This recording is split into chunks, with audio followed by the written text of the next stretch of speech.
তোমায় ভালোবাসি, জন্ম দিয়েছ তুমি মাগো, তাই তোমায় ভালোবাসি।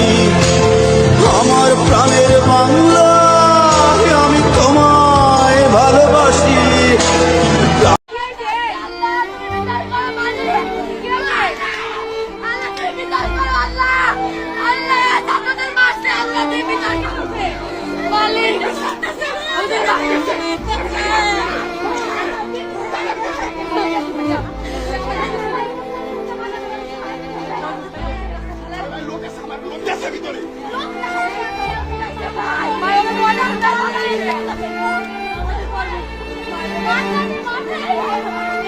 ওর ধরে ভিতর নিয়ে যান, ভিতর নিয়ে যান।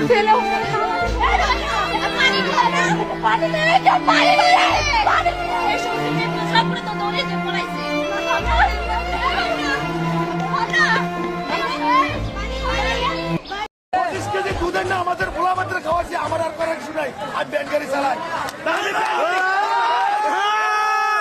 আমি যদি ব্যান গাড়ি চালাই দুধ খাওয়াতে তো সরকার আপনারা কেন দিবে না?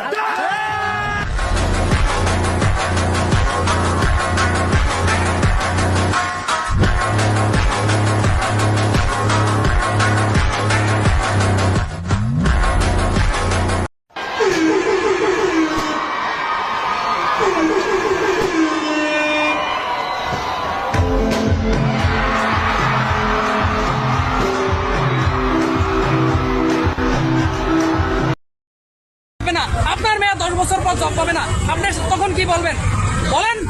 জবাব দেন। তাহলে আপনারা আমাকে দেখাচ্ছেন আপনার বাসা এখানে, কিন্তু আপনার বাসা এখানে, কিন্তু আপনার ছেলের ভবিষ্যৎ আমার কাছে। আমি হারলে আপনার ছেলের ভবিষ্যৎ হেরে যাবে। আপনি কেন আমাকে দেখাচ্ছেন আপনার বাসা এখানে? আপনি আমাকে সাহায্য করবেন। হ্যাঁ, আপাতত দৃষ্টিতে আপনার কষ্ট হচ্ছে, কিন্তু সামগ্রিক বিষয় পরিচালনা করলে আপনি যদি 10 বছর 100 বছরের কথা চিন্তা করেন, তাহলে আপনার পুরো পরিবারের দায়িত্ব আমার কাছে এখন। আপনার ভাইয়ের ছেলে, আপনার নিজের ছেলে, আপনার নিজের মেয়ে, আপনার আত্মীয় স্বজনের ছেলে মেয়ের দায়িত্ব আমার কাছে। আমি হেরে গেলে তারা হেরে যাবে, এটা মাথায় রাখেন। আপনার ছেলের বয়স এখন হয়তো 5, এখন হয়তো 10, কিন্তু সে আর 10 বছর পর তার বয়স 20 হবে, তখন সে ভার্সিটিতে চান্স পাবে না কোটার জন্য। তখন আপনি হাই হাই করবেন যে কি করলাম, আমার ছেলে কেন জব পায় না। ঠিক আছে?